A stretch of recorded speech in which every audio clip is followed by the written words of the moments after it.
알면 알수록 좋다. 놀고 먹으면서도 지적이고 싶은 욕심쟁이 당신을 위한 잡식 팟캐스트 지지익선 지금 시작합니다. 고고싱.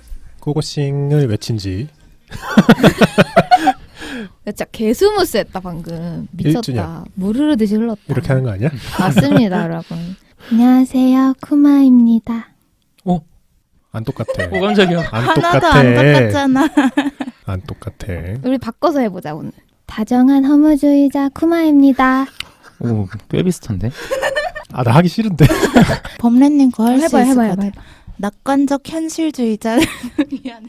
아 뭔지 알겠어. 비슷했어. 김범래입니다. 이렇게 하잖아. 악센트를 따라하신 건가? 낙관적 현실주의자 김범래입니다. 지구가 네. 멸망해도 일기를 쓴다. 똘기입니다. 이 세상에 썩지 말자 내가 짱이다. 안 됩니다. 비슷했죠? 잘 모르겠는데. 저희가 첫 녹음인가요? 아니면 첫 방송인가요? 첫 방송이 올라간 지 1주년이 되는 날입니다. 박수 한번 박수. 치시죠. 와.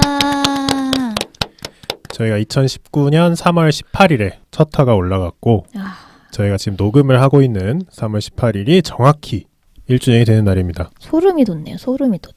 이날이 올 줄은 예상은 했지만 막상 이날이 오니 감개무량하네. 그렇죠. 저도요. 가장 아닌 것 같은 두 사람이 사실 여기서 1년 된 사람은 저랑 안는 뿐이긴 두 한데 명밖에 없어요. 그러게요. 사실 저희 둘만 남을 줄은 몰랐는데 또 세상 만사가 다 생각만큼 진행되는 건 아니고 또 새로운 소중한 두 분도 함께 이 자리에 앉아 계시니 정말 감개무량합니다. 그래서 오늘은요 여러분 지지익선 1주년 특집 방송이고요. 오늘은 저희가 저번부터 공지를 내렸던 지지익선 Q&A 시간을 가장 길게 가져볼 예정입니다. 오늘 Q&A는 인스타그램 댓글 혹은 DM 혹은 팟빵 댓글로 청취자분들이 남겨주신 패널들에게 궁금한 점들을 뽑아서 대답을 해드릴 예정이고요. 그 뒤에 저희 패널들의 1주년 소감도 나눠보고 다음 준비 중인 주제들은 무엇인지 살짝 스포일러 해보는 시간도 가져보려고 합니다. 네, 그럼 첫 번째 지지익선 Q&A 시간을 진행해 보도록 하겠습니다. 와, 정말 많은 분들이 질문을 남겨주셨어요. 수백 명의 우리 청취자분들이 질문을 정말 많이 남겨주셨는데 그 중에 대표 질문들만 몇 개 뽑아서 말씀드리려고 합니다. 개인적으로 수백 명. 질문을 받았어요? 저만 받았어요. 아, 장난이고요. 저희 청취자분들이 남겨주신 질문들 모두 오늘 답변을 드리려고 하는데요. 사실 첫 번째는 저희가 지지익선의 탄생과 히스토리를 언급을 하면 여러 가지 질문들의 답변을 한꺼번에 해드릴 수 있을 것 같더라고요. 그래서 먼저 저희 지지익선 탄생과 히스토리에 대해서 얘기를 해보려고 합니다. 우선 많은 분들이 이제 팟캐스트 이 지지익선을 어떻게 모이게 됐는지, 패널들을 어떻게 모았는지, 새로 오신 패널분들은 어떻게 합류를 하게 되었는지, 팟캐스트 하기 전에는 친했는지 안 친했는지, 관계가 어땠는지 이런 것들을 궁금해 하셨어요.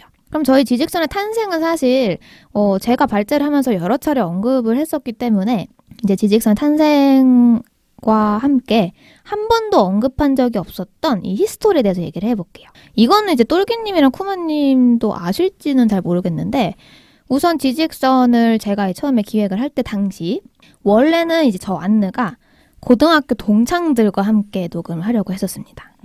그래서 원래는 제 친구들이랑 이제 짝짝꿍 모여서 녹음을 하려고 했었는데 그게 이제 나가리가 되죠. 나가리 일본 말인가요? 그럼 한국말일 것 같아요? 나가리가 됐다. 네. 네. 그러니까 파토가 났습니다. 파토도 일본 말인가? 아닙니다. 아니, 왜 웃어요? 일본 말인 줄 알았어. 둘 다 좋은 말은 아니니까. 뭐든 파토가 나서 그렇다면 이제 최후의 수단으로 모르는 사람들을 뽑아야겠다라고 다짐을 하게 되고 완전 모르는 사람은 조금 리스키하니까 지인들에게 부탁을 해보자. 지인들에게 혹시 주변에 팟캐스트를 녹음할 만한 용자가 있는지 물어보기 시작합니다. 그래서 그때 딱 모인 두 분이 바로 범례님과 하몽님. 오, 범례님과 하몽님.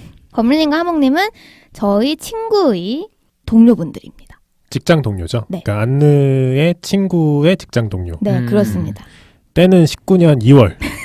1월 아닌가? 2월인가? 2월. 그 종로의 스타벅스에서 처음 만났죠. 아, 그렇게 디테일하게. 네, 맞습니다. 그래서 그때 처음으로 하몽님과 범례님을 만나서 직접 대면해서 뭐 인터뷰 아닌 인터뷰를 하게 된 거죠. 그때 네 일단 첫인상이랑 인터뷰 후기 얘기는 이따 나눌 건데, 네, 그렇게 처음 뵙고요. 저도 여기서 얘기를 해야 될 것 같은데 처음에 이제 안느의 친구죠. 직장 동료가 그 팟캐스트를 자기 친구가 하려고 하는데 하고 싶은 사람이 있냐 이렇게 단톡방에 올라왔어요. 그 직장 동기라서 편하게 물어봤는데 그래서 와이프랑 저는 꽤 오랜 시간 얘기를 했습니다. 사실 뭐 결혼을 했으니까 새로운 취미를 가지려면 뭐 충분히 얘기를 해봐야 되니까 근데 뭐 와이프가 오히려 해보라고 얘기를 했었고 제가 좀 긴가민가한 상태였고 사실 방송이라는 게 뭐 꼭 방송이 아니더라도 대부분 뭔가 새롭게 하는 일은 흐지부지 되기 마련이라고 생각을 맞아요. 해서 뭐 생각이라보다는 대부분 그렇잖아요.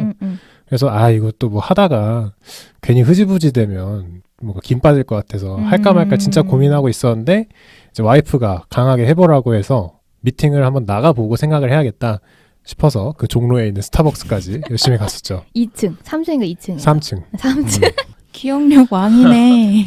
거기서 노트북을 펴고 혼자 앉아 있었어요. 그럼 그때 이제 어땠는지 첫인상 얘기는 조금 뒤에 나눠보도록 하고요. 그리고 그 뒤에 여러분들 혹시 잊으셨는지 모르겠지만 슐라님이 계십니다. 슐라님. 슐라님. 슐라님은 어떻게 이제 모으게 됐냐면 저의 고등학교 동창이 연결을 해줬어요. 근데 그 고등학교 동창이 저랑 정말 안 친한 동창이에요. 고등학교 졸업하고 본 적이 한 번도 없는, 연락도 안 해본. 그쵸, 그냥 말 그대로 동창. 네. 패친. 동창. 패친. 맞아요. 그분이 내 주변에 괜찮은 분이 있어서 소개를 해드리고 싶다 해서 슐라님은 사실 대면 미팅을 안 했어요. 전화를 했습니다. 전화를. 맞아요. 늦은 밤 시간이었어요. 전화를 했는데 여긴 뭐 슐라님 지금 없으시니까 그때 슐라님이랑 통화를 하고 뭐 이러이러한 걸 설명을 해드리고 뭐 슐라님도 오케이. 넷이서 이제 시작을 하게 되고 맨 처음에는 저희가 바로 정식 녹음을 하지 않고 저희끼리 한번 연습 삼아서 녹음을 했었는데 그때 주제가 바로 영화 매트릭스였고요.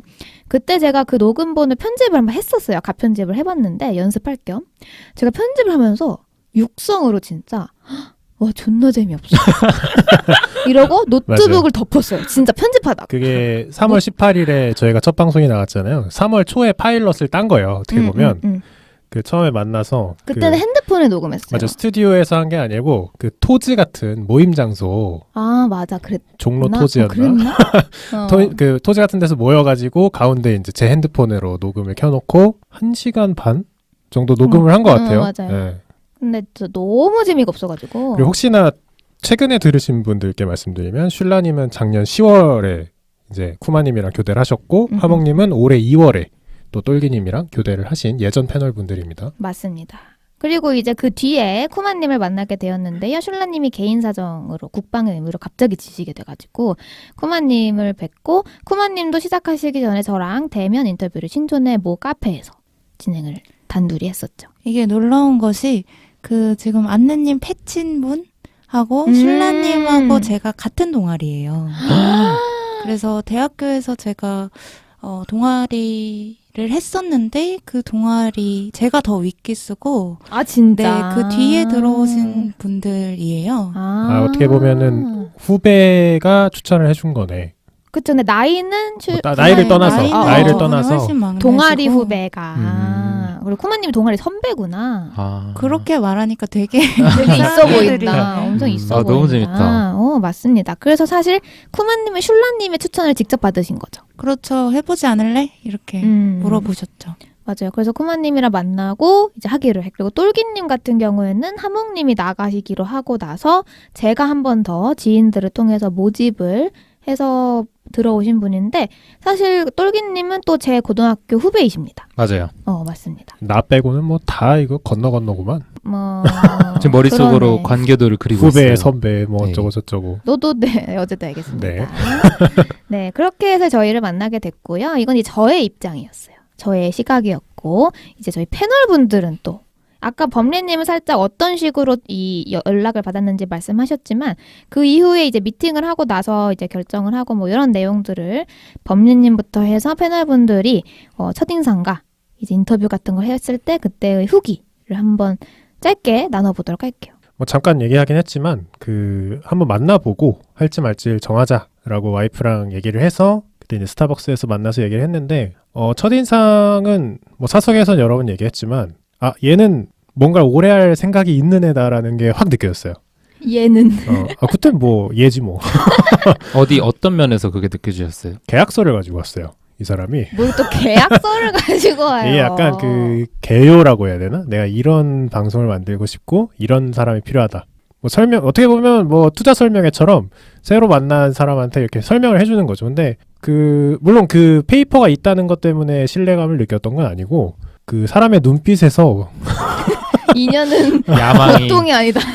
얘는 뭔가 정말로 뚝심 있게 하고 싶어하는 것 같다. 라는 걸 좀 바로 느꼈어요. 만나자마자 바로 느꼈고 그래서 그때 이제 제가 또 좀 어필을 했죠. 저는 사실 맞아요. 팟캐스트가 첫 방송이 아니에요. 방송 활동이라고 말하면 좀 웃기지만 이렇게 뭐 학교에서도 마이크 잡고 이렇게 하는 일도 많이 해봤고 해서 같이 하면은 나도 도움을 좀 줄 수 있겠다라는 생각이 들어서 하게 됐고 최종적으로 와이프한테 할 것 같다 해가지고 컨펌 받고 시작하게 됐죠. 생각해보면은 많은 고민을 했는데 안느를 만나고 모든 고민이 다 없어졌다. 아이고야. 네, 첫인상만 영광이네. 얘기하면. 저도 이제 범례님의 첫인상 중에 가장 인상 깊었던 것은 저 범례님 이제 팬너분들이나 들으시는 분들 아시겠지만 범례님이 막 이렇게 살가운 스타일은 좀 아니잖아요. 그렇죠? 좀 뭔지 아시겠죠? 약간 돌멩이가 저기 있는 거.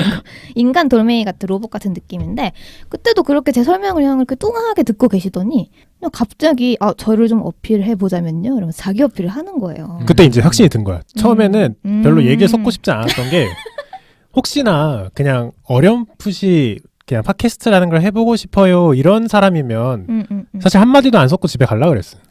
사실 인연이 꼬이기 시작하면 이제 세다. 귀찮으니까. 맞아. 근데 얘기를 하는 걸 들어보니까 이건 타야 된다. 이 배는 타야 이 배에 올라야 된다. 된다. 그거를 좀 강하게 느껴서 이제 그때부터 그때 아마 처음 얘기했을걸요? 옆에 이제 하몽님이랑 맞아. 같이 만났었어요. 계속 그때. 듣고 있다가 전 아무 얘기도 안 하다가 예. 팔짱 끼고 듣고 있더라고. 건방지게. 시간 순서대로 쿠마님으로 넘어가 볼까요? 저는 안느님의 첫인상이라기보다는 그 하몽님하고 범례님, 신라님은 원래 아는 사이니까 하몽님, 범례님을 목소리로만 만났었잖아요. 그런데 범례님 이상하게 범례님이 키가 더 클 줄 알았어요. 그리고 뭔가 잠깐만. 그러니까 범례님이 작다는 얘기가 아니라 하몽님이 키가 생각보다 맞아요, 굉장히 맞아요, 크세요. 맞아요. 근데 목소리로 들었을 때는 하몽님이 약간 여린 느낌? 이런 느낌이 들고 저한테는 그리고 범례님이 좀 더 강렬한 느낌이어가지고 왠지 모르게 그렇게 생각하고 있었는데 만났는데 하몽처럼 생긴 사람이 범례라고 하고 범례처럼 생긴 사람이 하몽이라는 거예요. 뭔지 알 것 같아. 그게 되게 기억이 나요. 속으로 되게 멘붕이 첫인상이네. 왔었거든요. 이거 진짜 처음 듣는다. 저희도 다 처음 듣는 얘기인 것 같아요. 난 들었어요 사석에서. 그래요? 저 빼고 많이 만나시나 봐요. 근데 왜 안느 첫인상 얘기는 안 해요? 그러네요. 안느님 첫인상은 너무 무서웠죠. 뭘 무서워. 내가 얼마나 스윗하게 했는데. 무섭다기보다는 그냥 제가 생각한 그대로였던 것 같아요. 자, 똘기님. 똘기님은 사실 미팅하실 때 저희 3명, 그러니까 저랑 범례님이랑 쿠마님 한꺼번에 만났어요. 맞아요. 첫인상 어떠셨어요? 그럼 제가 얘기를 하는 거죠? 네네. 뭐 안느님이야 원래 고등학교 선배였으니까. 근데 그때도 제가 기억하기로는 되게 얌전함의 완전 반대 스타일이어갖고 저분이 뭘 하신다 그러면은 제대로 하시겠구나. 이게 사람이 느끼는 게 다 비슷하구나. 그러게. 네. 그래서 원래 제가 팟캐스트 광이기도 해서 약간 처음에 제안을 주셨을 때 이거는 진짜 너무 꼭 하고 싶다. 이 기회 꼭 잡고 싶다라는 생각이 진짜 강하게 들었었어요. 이것도 방송에서 얘기 안 했었지만 똘기님이 이제 그 지원서 같은 거, 지원서라고 하나요? 그러니까 저한테 연락을 주셨을 때 맞아요. 이제 엄청 장문에 지원서 같은 글을 보냈었어요. 심지어 그거를 새벽 감성으로 쓰고 지금 보내면 또 너무 예의 없어 보이겠지? 그럼 감점이겠다 싶어서 저장을 하하고 아침에 7시에 맞아요. 일어나서 보내기도 했는데 장문으로. 그리고 나서 저희가 합정에 있는 카페에서 범례님하고 쿠마님을 그때 처음 뵀었죠. 근데 그때 사실은 저는 뭔가 제가 생각했던 분위기랑은 면접이라고 해야 되나 그거를? 그 분위기가 굉장히 달랐었어요. 사실 그때는. 저는 왔을 때 약간 오셨어요 하면서 박수 이렇게 짝짝짝 쳐주고 앉으세요 막 이러면서 우쭈쭈쭈 해줄 알았구나. 밥은 드시고 오셨어요 막 이런 저는 네. 그러려고 했는데 다 변명이에요, 저거. 그랬는데. 네, 그랬는데 약간 범래님 그 안느님의 묘사 돌멩이? 인간 묘사하신 돌멩이? 것처럼 약간 돌멩이처럼 이렇게 어. 앉아 계시고 왜냐하면 저는 그 전에 청취자로서 이렇게 들었을 때 항상 이렇게 화목하시고 아, 우리가요? 그런 친절하신 어. 목소리를 듣다 보니까 다 쇼윈도 다 들통 난 거지. 그냥. 네네 제가 생각한 분위기랑 생각보다 달라갖고 딱딱했구나 네. 분위기가. 그런 생각이 나네요. 너무 안 좋은 얘기만 했나요? 네네네. 첫인상은 어땠어요? 맞아. 첫인상은 쿠마님 이렇게 뭘 드시고 계셨어요. 그때 맞죠? 맞아. 제가 너무 네. 배고파서 계속 연명하게 돼. 그 카페도 쿠마가 고른 카페였어요. 거기 빵이 너무 맛있거든요. 거기가 역에서 졸라 멀어요. 그래서 저랑 범민님이랑 걸어가면서 아니, 얘는 왜 여기다 잡았어? 왜 이러면서. 이런 카페? 그래놓고 나중에 나오면서 좋다 했잖아요. 카페는 좋더라고. 맞아요. 좋았어, 예뻤어. 그래서 뭘 드시면서 이렇게 면접을 보시길래 아 이분은 진짜 뭔가 포스가 있으신 분이다. 무슨 소리? 오히려 아, 오히려. 약간 네. 흑막이다. 약간 뒤에 있는 배우다. 사람. 아 실세다. 그런 느낌을 음. 받았고 범래님은 그때부터 저한테 여기 부스 씌워져 있다고 생각하고 저랑 한번 토론을 해봐요. 맞아. 라고 하셨어요. 진짜 음. 무서웠죠. 그래요. 그때 많이 긴장했죠. 무서웠다기보다는 긴장을 했는데 쟤 뭔데 싶었죠. 네. 그래서 그때 이미지가 딱 잡혔어요. 아 인간 돌멩이. 돌멩이는 아니고 이제 저렇게 좀 빡세다. 딱딱하신 분이구나라는 생각을 하게 됐죠. 그때 아마 기본소득에 대해서 저랑 10분 넘게 네, 얘기했을 맞아요, 텐데 맞아요. 2012년 막 스위스 얘기도 하고 맞아요, 그러면서 맞아요. 그때 얘기를 하시면서 이 얘기가 지지익선 몇 화 때 나왔던 얘기인데 뭐 이런 식으로 지지익선을 열심히 들었다는 거에 대해서 굉장히 어필을 많이 하시더라고요. 맞아. 그래서 전략이었죠. 열의가 있으신 분이구나. 뭐 그런 걸 좀 느꼈던 것도 있네요. 제 입장에서 이제 첫인상을 얘기해 보면 그럼 쿠마님이 생각하신 똘기님의 첫인상은 어땠어요? 충분한 대답이 된 것 같습니다. 없었다.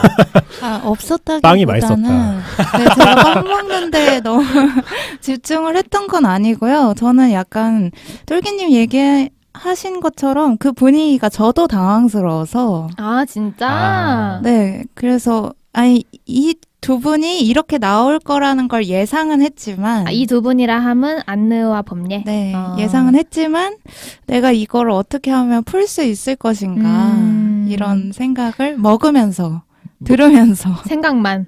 맞아. 그래서 그때 기억나는 게 중간중간에 재밌다 이렇게 추임새를 자꾸 넣어주신 게 기억이 나요. 녹음하실 때도 그러지 않아요, 쿠마님? 녹음하실 때도 항상 복 돋아주시고 너무 흥미로운 것 같아. 맞아. 그때 면접 따라하는 거 때부터 그 맞들린 캐릭터가 것 있으셨어요. 맞아요. 이제 한 번도 언급되지 않은 제가 느낀 쿠마님의 첫인상. 어땠어요? 저는 하나 기억나는 것은 쿠마님이랑 저랑 딱 카페에서 얘기를 했잖아요. 제가 기억나는 게 뭐냐면 쿠마님이 제 눈을 진짜 똑바로 쳐다보시면서 얘기를 듣고 하고 하시더라고요. 근데 제가 웬만하면 이제 눈을 이렇게 봤을 때 상대방이 나를 너무 똑바로 쳐다본다라는 느낌을 별로 받는 편은 아닌데 왜냐면 저도 쳐다보는 편이니까. 근데 그때 쿠마님 진짜 너무 똑바로 쳐다보셔가지고 약간 부담스러웠어. 왜 그랬을까? 약간 부담스러웠다. 쿠마님은 첫인상 부담스러웠다. 그때 눈빛이. 생각 나세요? 왜 이렇게 똑바로 쳐다보신 기억이? 원래 그러신 거 아니에요? 성격이? 아까 발제할 때도 제가 쳐다보지 않았어요? 그런 느낌으로. 네. 무슨 느낌인지 아시겠죠? 네네. 그래서 이렇게 얘기를 내놓으면은 이제 현수님이나 쭈히킴님이 질문을 하셨던 것들이 어느 정도 해결이 됐을 것 같고요. 지금 범례님과 안느님이 학창시절 여사친 남사친 같다라는 말이 있었는데 이거에 대해서는 여러분들이 아셔야 되는 게 저희가 이렇게 녹음할 때는 하하호호 뭐 재밌지만 티키타카도 있지만 이제 마이크가 꺼지고 방을 나서는 순간 별 말이 없어요. 내가 제일 많은 것 같아요. 오히려. 저 약간 쇼윈도 느낌이 약간 있다. 뭐 학창 시절 여사친 남사친인 것 같아요라고 하셨는데 모르는 사이입니다. 초면. 사회에 나와서 처음 만났어요. 다음 질문으로 넘어가 볼게요. 현수님이 남겨주신 질문인데요. 패널분들의 외모가 궁금하시다고. 이 질문 보고 다른 사람이 얘기해 주는 게 더 재밌을 것 같아요. 그래요. 그래서 오늘 어떻게 해볼 거냐면 지금 앉은 상태에서 시계 방향에 놓여있는 옆 사람의 외모를 묘사해 볼 건데 여러분 주의하실 것은 팩트만 말씀하셔야 합니다. 아, 팩트. 아, 네, 그러니까 예를 들면 예쁘다, 못생겼다 이런 거는 자신의 느낌이고 옆 사람만 그럼 하는 거예요? 돌멩이 같다는 어떻게? 그것도 느낌이지만 거기까지는 유효할 것 같아. 뭐 예를 들면 이런 거 있잖아요. 머리가 뭐 길다. 이런 뭐 무슨 느낌인지 알겠지? 피부가 하얗다, 까무잡잡하다. 그냥 한 명에 대해서 세 명이 다 얘기하면 안 돼요? 그럼 아. 너무 잔인한데? 왜? 범례님을 저희가 한 마디씩 다 해볼까요? 아, 뭐래? 나부터 해봐요. 어머. 너무 어렵다. 어려워. 근데 돌멩이 같다 말고 정확한 말이 있어요? 그게 제 머릿속에 너무 꽉 아니, 들어와 버려서. 돌멩이는 성격에 대한 묘사잖아요. 근데 그 또 이미지로 굳어버렸어요 지금. 아 지금 외모 묘사 해봐요. 저 사람 지금 턱 꿰고 앉아 있어요. 근데 지금 녹음실이 좀 살짝 더운데 목도리를 하고 계세요. 아, 이런 걸 얘기하는 거야? 그러니까 뭔가 외모 언급이라는 게 조금 민감할 수 있으니까. 야, 되게 어려운 것 같아요. 그래서 저는 차라리 느낌을 얘기하는 게 좋을 오히려? 것 같은데 음. 뭐랄까 제가 처음 봤을 때 범래님은 약간 날카로운 인상이었어요. 그런데 알면 알수록 좀 개구지고 좀 장난기 넘치는 면도 있고 그래서 저는 좀 더 부드러운 인상을 지금은 가지고 있어요. 외모 묘사를 조금 더 한번 해볼게요. 우선 그럼 범례님 외모는 아, 내가 내 외모를 얘기하는 거예요? 아니 쿠마님이 느끼 외모. 날카로워요. 아 날카로운 네, 날카로운 인상이다. 눈을 가지고 있어요. 눈을 가지고 있다. 범례님은 피부톤이 살짝 어두운 편이에요. 그렇죠? 아, 내가 대답하는 건가요? 아 그렇지 않아요? 약간 그렇죠. 웜톤이죠. 이거 웜톤, 쿨톤 아는 분들 많지 않을 수도 있습니다. 너무 약간 피부톤이 어두우신 편인 것 같아요. 그래요. 특징 없고 웜톤의 어두운 사람입니다. 네. 나 그렇게 얘기하지 않았는데. 날카롭다. 아, 날카롭게 날카롭다. 생겼다. 많이 듣던 얘기입니다. 왜냐면 무쌍이라 더 그래 보이는 것 같아요. 그렇죠? 음. 무쌍이세요, 김범례님. 그러면 이제 시계 방향이니까 똘기님으로 넘어가 볼게요. 똘기님의 외모는 어떨까요? 약간 그 똘기가 응. 그 뭐죠? 그거 애니메이션? 꾸러기 수비대. 꾸러기 수비대의 주인공 이름이잖아요. 네네. 비슷하게 생겼습니다. 아 그래요? 약간 동글동글하게 생겼다 그래야 되나? 어떤 의미죠? 아무 의미 없습니다. 제가 느끼기에 똘기님은 남자 대학생의 표본. 맞아. 나도 그 생각했었어. 그쵸? 우와. 처음 만났을 때. 그렇게 정확한 말이 있나? 진짜 여기에 크로스백 메고 청바지 입으면 진짜 대학생. 네. 캠퍼스 실제 대학생이시잖아요. 아직. 그렇죠. 아직 네. 대학생이죠. 그래서 실제로 캠퍼스에 다니는 그런 느낌이 들어요. 요즘 대학생들 말씀하시는 거 맞죠? 아니죠. 우리가 옛날 사람이니까. 아니 근데 진짜 정확한 말인 것 같아요. 정말로 캠퍼스에서 있는 이 정도면 선방했다고 생각합니다. 저는. 다음 전해요. 안내 마지막에 할래요?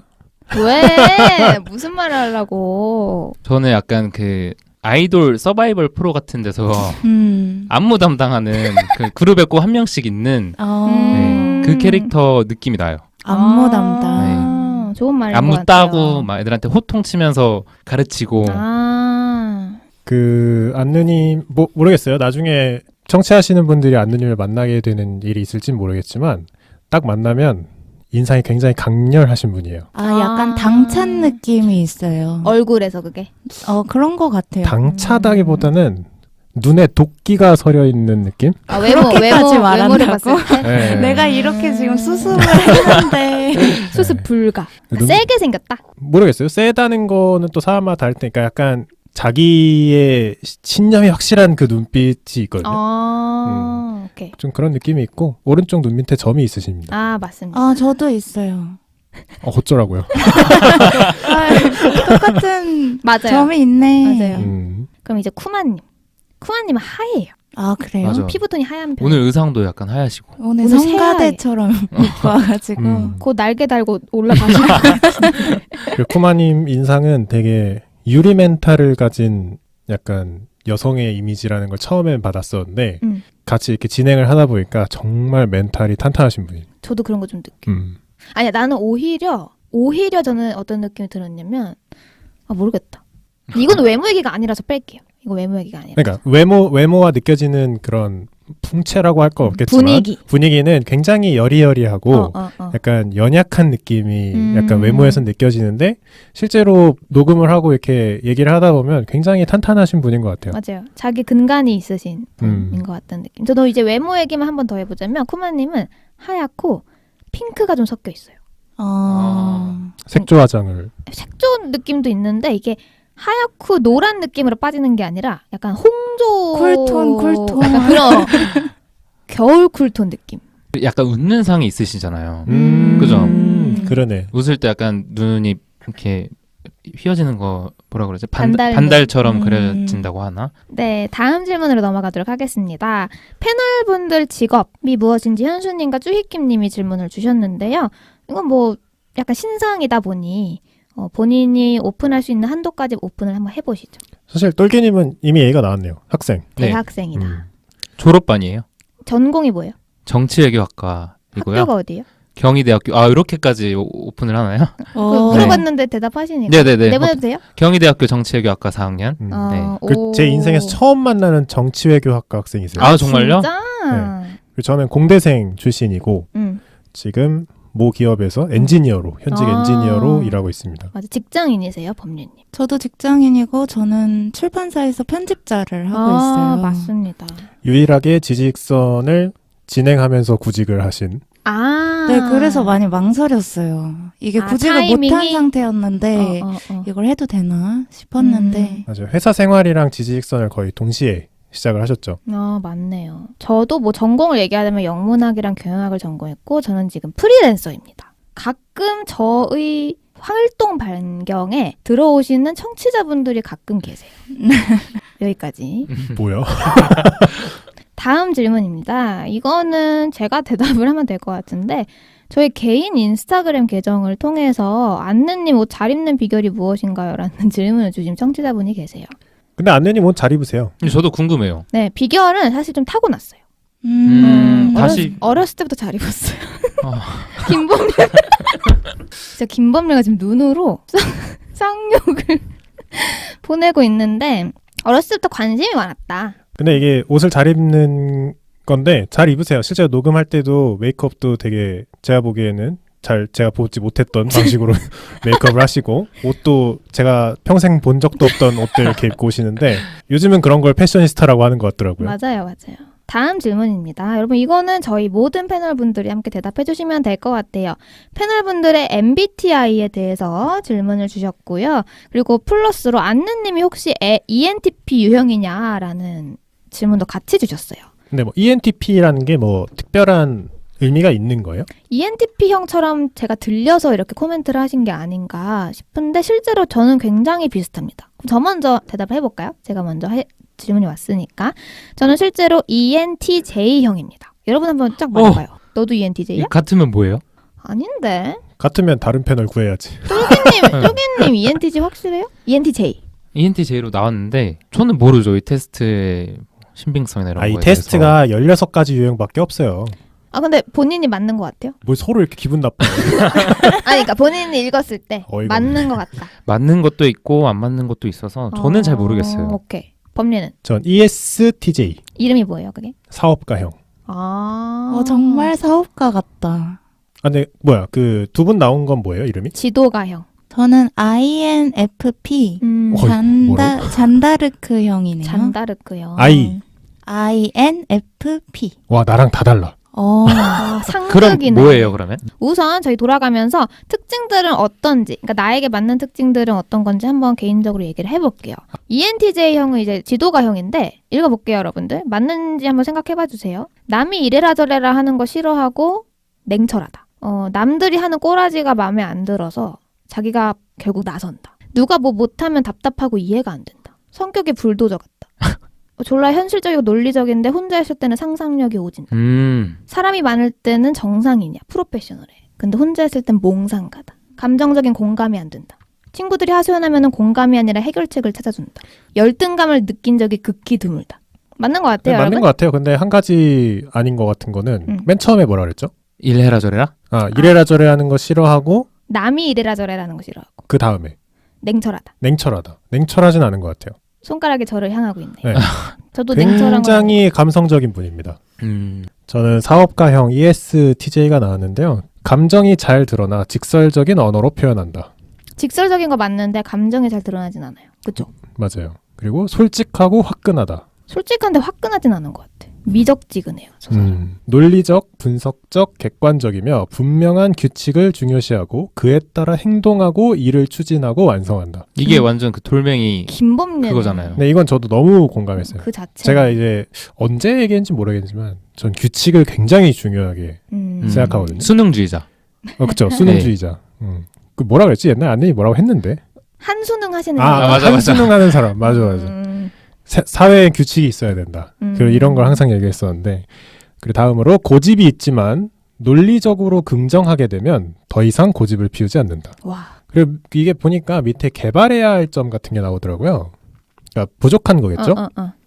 지나치게 일 중심적이기 때문에 가족에게 소홀할 수 있으므로 일보다 사람 중심적인 생활이 필요합니다. 근데 일 중심적이라는 거에 대해서 되게 공감했습니다. 저는 INFP형인데 이거 약간 이상한 것 같아. 가계부를 소설로 쓴다. 그럴 법한데? 그러시지 않아요? 잠깐만, 가계부를 소설로 쓴다는 게 무슨 말이야? 그러니까 가계부를 왕이라는 거 아니에요? 아니 그런 거지. 그러니까 누구는 예를 들면은 뭐 얼마 이렇게 쓰는 게 아니라 서사를 쓰는 거지. 스토리텔링을 한다. 내가 어디를 가가지고 뭐 했는데 뭐 기분이 어땠고. 그런 뜻인가? 이런 거 아니야? 나 소설이라길래 월급 1억 3천만 원 막 이렇게. 그런 건줄 알았는데. 픽션을 가미한다. 과장한다. 근데 일단 가계부를 안 쓰고요. 몽상가족 기질이 많다. 이건 맞는 것 같아요. 맞는 것 같아요. 규칙을 몸서리치듯 싫어하며 반복되는 일상적인 생활을 싫어한다. 규칙을 제가 잘 어기는 스타일인 거는 확실히 맞는 얘기예요. 일을 잘 벌이나 마무리가 서툴다.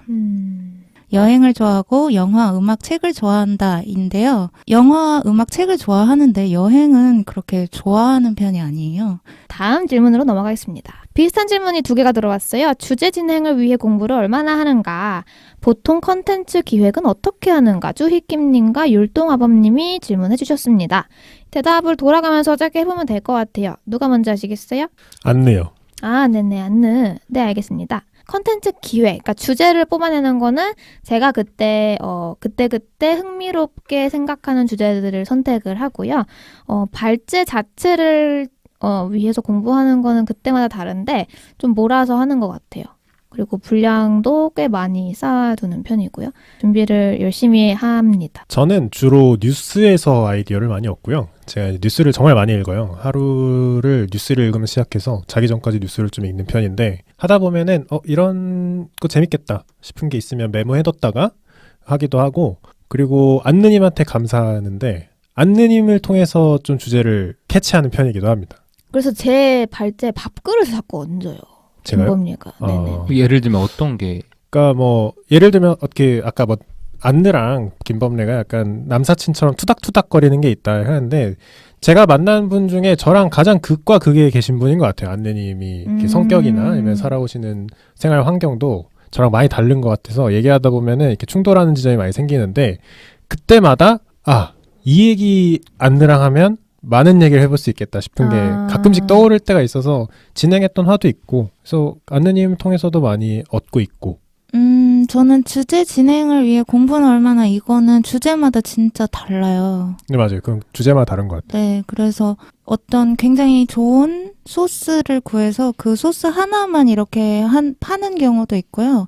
아니면 이거 가지고 안 되겠다, 더 읽어야겠다, 혹은 더 찾아봐야겠다 해서 너무 방대하게 퍼져서 수습이 안 되는 경우도 있는 것 같아요. 그리고 컨텐츠 기획은 정말로 생각나는 대로 합니다, 저는. 가볍고 재미있고 뭔가 이렇게 사람들이 다 흥미롭게 느낄 만한 주제가 뭘까, 이거를 많이 생각해보는 편인 것 같아요.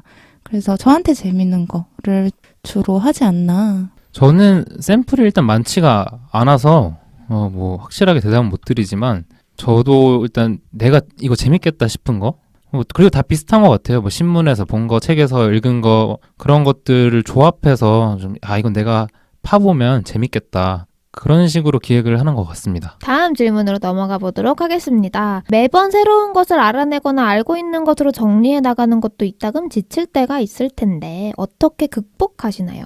약간 매너리즘이나 그런 게 왔을 때 어떻게 극복을 하느냐에 대한 질문인 것 같아요. 이건 범래님이랑 안느님이 대답해 보시면 좋을 것 같아요. 저는 아직 안 왔어요. 하긴 요새 제일 오래 했으니까 그럴 수 있겠네요. 안느님이 대답을 하셔야 될 것 같아요. 저도 아직 안 왔어요. 그래요? 저는 근데 사실은 저도 없다고 말하고 싶은데, 이제 범례님이 저번에 한번 저랑 이제 진행을 하다가 제가 한번 이렇게 얘기를 한 적이 있었어요, 사석에서. 저는 이제 보따리의 주제가 다 떨어졌다. 라고 했더니 범례님이 그거에 대해서 되게, 너무 충격적이다. 이렇게 리액션을 하신 적이 있었는데. 맞아요. 기억나요.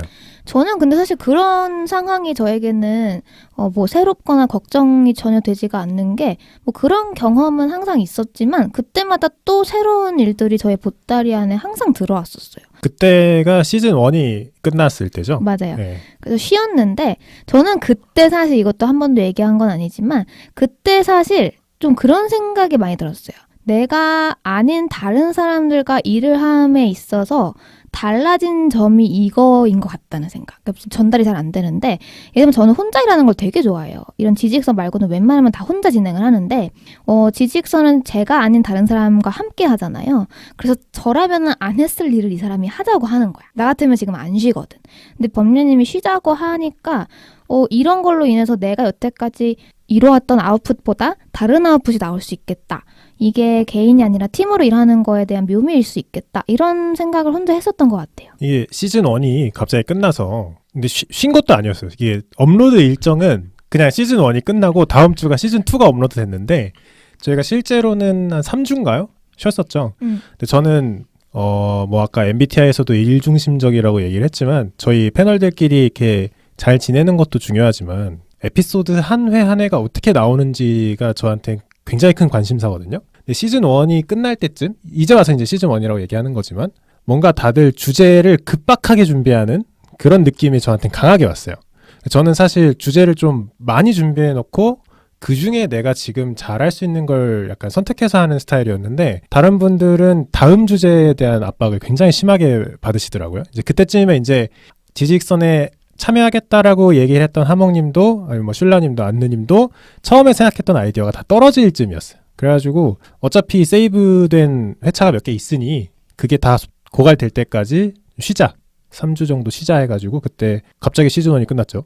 다음 질문입니다. 이거는 살짝 지나간 얘기일 수 있지만 패널분들 코로나가 한창 컸을 때 지금이야 약간 다들 일상으로 돌아오셔서 저희도 녹음을 하고 있지만 코로나가 한창 퍼졌을 땐 저희 녹음도 쉬었었죠. 한 주를. 그때쯤 뭐 하고 지내셨는지.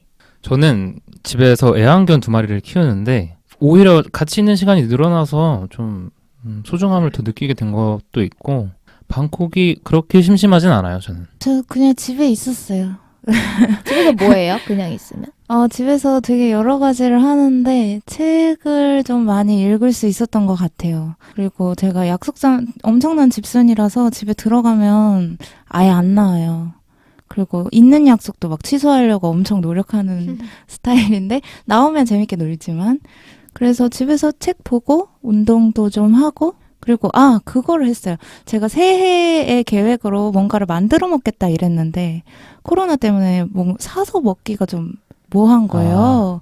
그래서 뭐를 만들어 먹기 시작했습니다. 맞아. 이거 방송에서도 말씀하셨잖아요. 네, 맞아요. 그제서야 실천했어요. 코로나가 이루어준. 범례님은?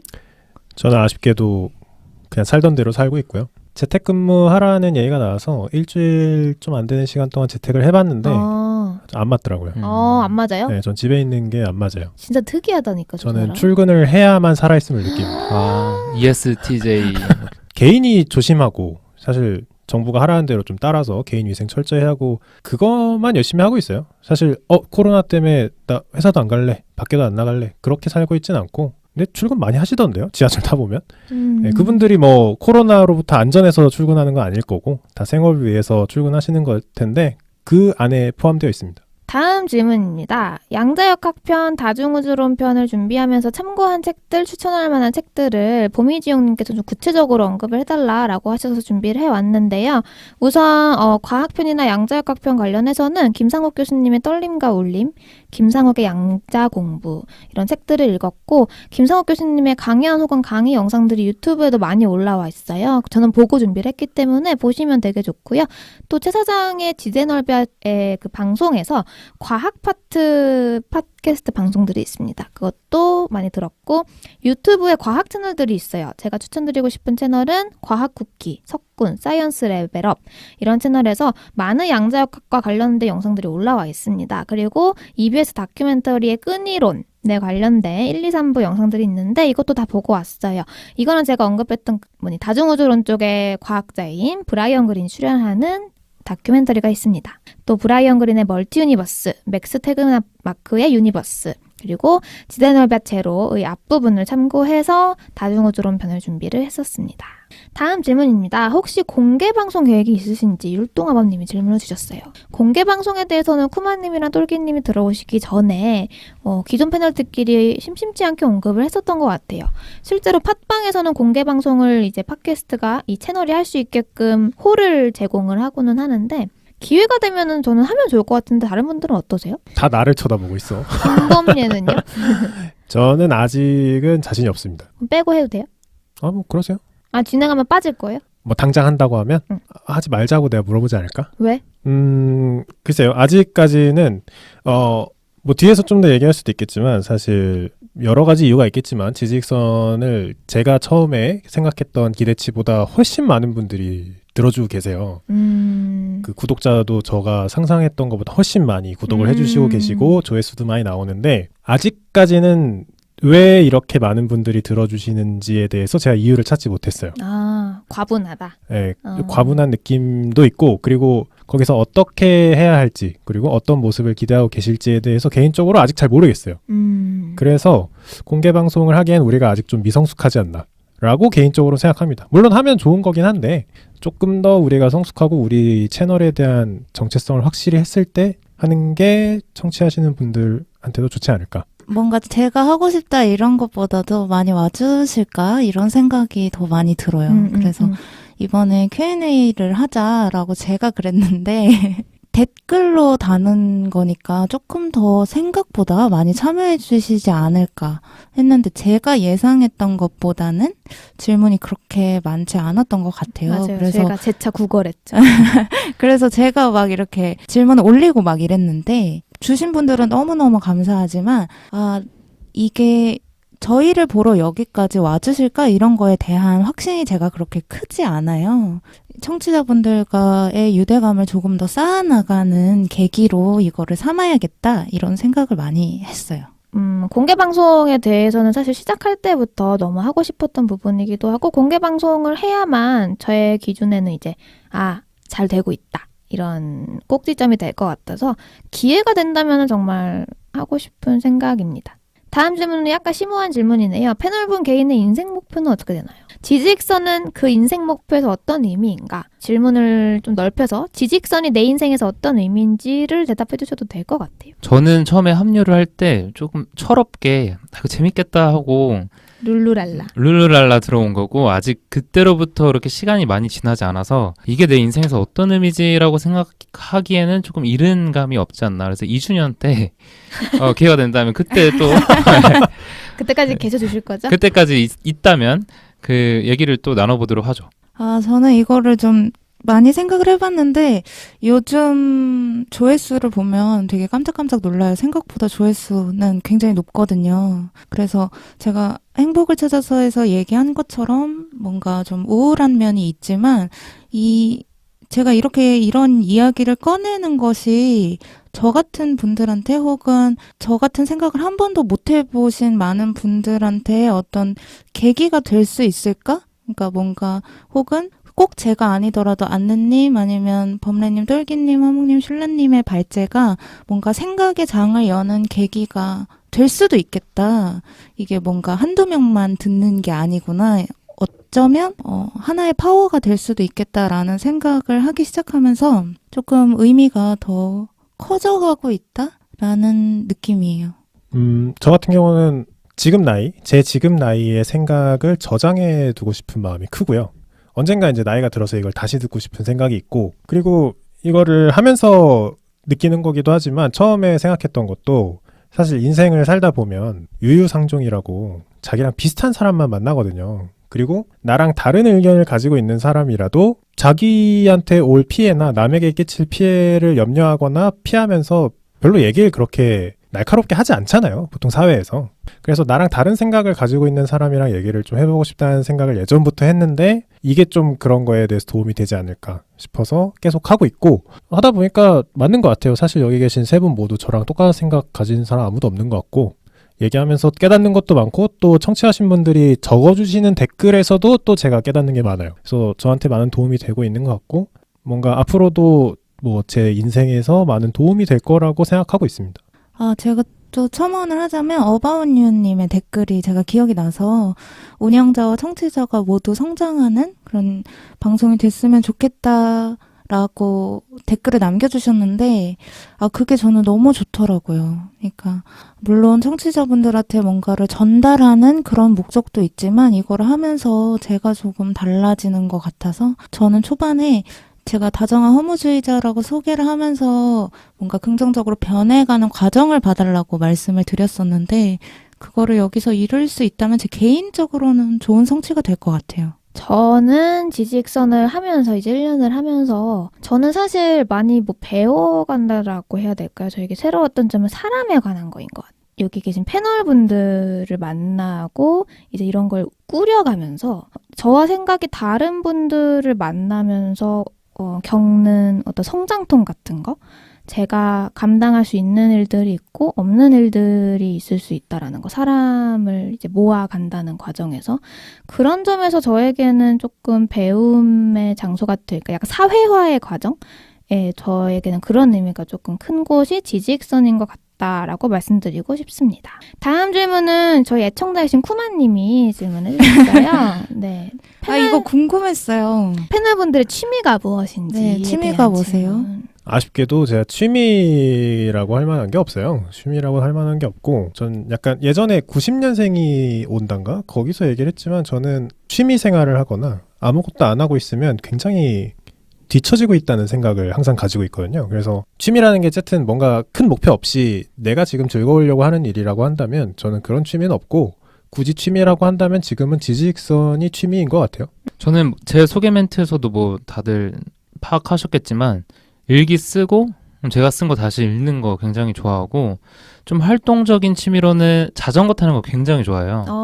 그래서 저 친구들이랑 이렇게 마음 맞는 친구들이랑 파주에서 뭐 해남까지 국토종주를 한다든가 해남까지? 네, 그걸 되게 여러 번 했어요. 그리고 저는 제 어렸을 때부터 있었던 취미 춤추는 거, 음악 듣는 거, 영화 보는 거 불변하지 않는 저의 취미입니다. 저 책 읽는 거 좋아해요. 그래서 요즘 갑자기 이거를 말하다 보니까 생각났는데 제가 어제 펼친 책이 마음을 다쳐서 돌아가는 저녁이라는 산문집이에요. 그런데 제가 근 몇 년간 읽은 책 중에 가장 좋아서 이거를 꼭 추천해드리고 싶다라고 생각했는데 저랑 취향이 비슷하신 분들은 좋아하실 수 있을 것 같아요. 마음이 다쳐서 돌아가는 저녁? 네. 네, 마지막 질문입니다. 엔딩곡을 선정하실 때는 안느님이 결정하시는 건가요? 패널분들과 의논하시는 건가요? 패널분들이 신청을 하지 않는 이상 제가 선정을 해서 내보내고 있는데 대부분 신청을 안 하세요. 그래서 제가 대부분 그 주제랑 관련 있는 떠오르는 노래를 넣는데 그렇죠. 노래 자체가 그 발제문이랑 관계가 있는 경우에는 이제 패널들이 엔딩곡을 준비를 해오는데 아닌 경우에는 대부분 안느님이 어울리는 곡을 넣어주시죠. 이거는 사실 저의 큐레이팅인데 앞으로 재밌는 노래도 많이 넣을 예정이에요. 관심 갖고 엔딩곡까지 들어주시면 감사하겠습니다. 이렇게 저희 패널분들을 향한 질문들은 모두 답변을 해드린 것 같아요. 다음 순서는 뭐냐면 패널들의 1주년 소감. 자, 1주년입니다. 여러분 어떠세요? 진짜로 세월이 빠르네요. 네. 시간이 거의 뭐 똘기님 지금 거의 1년 함께 하신 살짝 표정인데. 척 해봤는데 처음에 안느님이랑 미팅을 했을 때 안느님이 그렇게 얘기를 했어요. 1년 정도 해줄 수 있냐. 최소 1년은 같이 하셨으면 좋겠다. 이렇게 얘기했죠. 그래서 내가 당당하게 했거든. 1년 할 수 있다. 맞아. 남아있을 줄은 몰랐네. 하몽이랑 슐라 다 어디 간 거야? 다 어디 간 거야? 네, 1년이 생각보다 짧다는 거를 잘 알고 있습니다. 또 나이가 먹어가면서 점점 짧아진다는 것도 알고 있고 아까도 잠깐 얘기했지만 제가 처음에 팟캐스트를 안느님이랑 같이 해야겠다고 생각했을 때보다 훨씬 많은 분들이 들어주고 계셔서 너무 감사하다는 말씀을 드리고 1년 동안 지지익선이 많이 발전을 했나에 대해서는 조금 물음표긴 합니다. 그래서 조금 더 개선해야 될 부분이 많다고 생각하고 있고 또 청취하시는 분들께서도 다소 불편하거나 좀 매끄럽지 않은 부분이 있어도 조금 더 기다려주시면 좀 더 개선해서 더 좋은 모습으로 찾아뵈야겠다라는 생각을 하고 있습니다. 제가 1주년이 아니라서 저는 10월쯤에 들어왔기 때문에 이런 말을 해도 될지 모르겠어요. 소감이라는 게 그렇지만 저의 몇 개월간의 소감을 얘기를 해보자면 일단 굉장히 즐거웠어요. 그리고 댓글을 읽는 게 저한테는 되게 큰 의미가 되는 것 같아요. 그러니까 이거를 여러분들, 그러니까 청취자분들이 들어주시고 나서 반응을 체크하기가 정말 어렵잖아요. 그런데 댓글을 남겨주시거나 아니면 뭐 어떤 지적이나 의견을 주시면 이런 점 이렇게 피드백을 받고 수정해 나가거나 아니면 뭔가 다른 액션을 취해볼 수 있어서 그렇게 해서 서로 좀 더 친해지고 싶어요, 저는. 저희가 사실 1주년 맞이해서 범래님하고 안느님한테 간단한 선물을 오늘 이렇게 드렸잖아요. 편지라 그래야 되나? 그쵸? 롤링 페이퍼. 롤링 페이퍼 드렸는데 사실 제가 이렇게 지지직선에 합류할 수 있게 된 것도 다 그 1주년을 제 먼저 앞선 선배님들께서 이렇게 끌어주셔가지고 가능했던 일이니까 저는 1주년을 맞이해서 좀 두 분께 그리고 들어주신 청취자분들께 감사드린다는 말씀을 제 소감으로 대신하겠습니다. 아이고. 그리고 너무 안내님이 좋네요. 이제 소감을 말씀하실 때인데 그 전에 좀 미리 얘기를 하면은 뭐 댓글을 달아주신 걸 읽어주자, 후원을 얘기해주자, 뭐 녹음 시간을 이렇게 하자, 뭐 이런 수많은 기획들을 대부분 안내님이 하셨어요. 맞아요. 네, 그래서 어떻게 보면은 지지직선을 만드신 것도 안내님이지만 여기까지 끌고 오는데 가장 큰 수고를 하신 분도 사실 안내님이고 아시는 분은 아시겠지만 편집도 그 안내님 한번 골병 들어가지고 누워있을 때 제가 한번 편집한 적 있긴 한데 그거 제외하고는 어떻게 보면 52번 한 거죠. 1년 된 거니까. 아이고야. 대단하다. 진짜 네. 안느님이네요. 진짜로. 그러니까요. 음. 엄청 고생하고 계셔서 혹시나 여기까지 1주년 특집을 들으신 분들은 댓글에 안느님 칭찬을 많이 해주세요. 네. 저 사람 울 거예요. 범래님 칭찬도 진짜 제발 많이 해주세요. 맞아요. 사실 댓글에 가장 애정을 쏟는 분이 저는 범례님이 진짜 모니터링 진짜 열심히 하세요. 그리고 저한테 대댓글 안 달면 막 독촉해. 안나님 대댓글 좀 달라.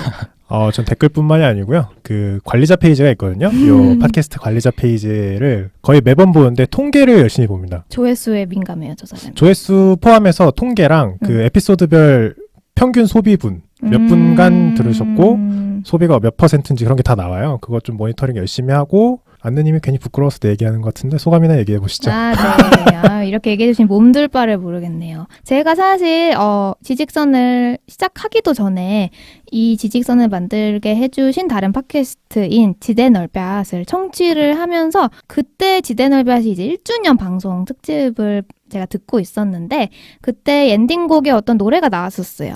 나도 언젠가 팟캐스트를 하면은 1주년 방송도 하게 되려나? 하게 된다면 진짜 재밌겠다.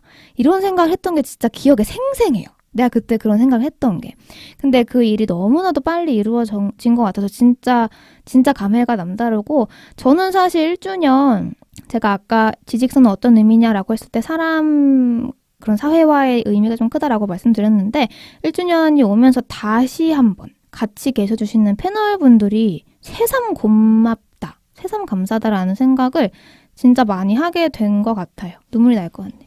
그러니까 더 얘기시키면 울 것 같은데. 아닙니다. 울 건 아니고요. 진짜 마지막 이야기하고 오늘 방송 마무리하도록 할게요. 여러분들 지금 다음 주제 준비 중이실 텐데 1주년 특집 방송을 들으시는 분들에게만 살짝 스포일러를 드린다면 어떤 주제들을 준비하고 계시는지 힌트를 좀 주실 수 있을까요? 근데 이게 스포일러가 될지 본편 없는 예고편이 될지 사실 이게 앞에서 어떻게 준비하시냐는 거에 대해서 뭐 A부터 Z까지 다 말씀드리진 못했지만 준비를 하고 폐기되는 에피소드도 있고요. 그리고 준비해봤는데 생각보다 준비를 못했는데 잘 풀린 에피소드도 있고 이게 되게 예측하기가 힘들어요. 맞아요. 노력한 만큼 재밌는 에피소드가 또 나오는 게 아니기도 해서 저는 좀 말씀드리면은 공대스러운 주제를 좀 준비를 하려고 합니다. 그리고 제가 또 혐오의 시대라거나 뭐 이슬람 공포증이라거나 지구온난화라던가 약간 사회현상에 대한 얘기를 많이 했는데 제가 감히 민주주의를 얘기를 해보려고 준비를 하고 있어요. 너무 기대돼요, 이거.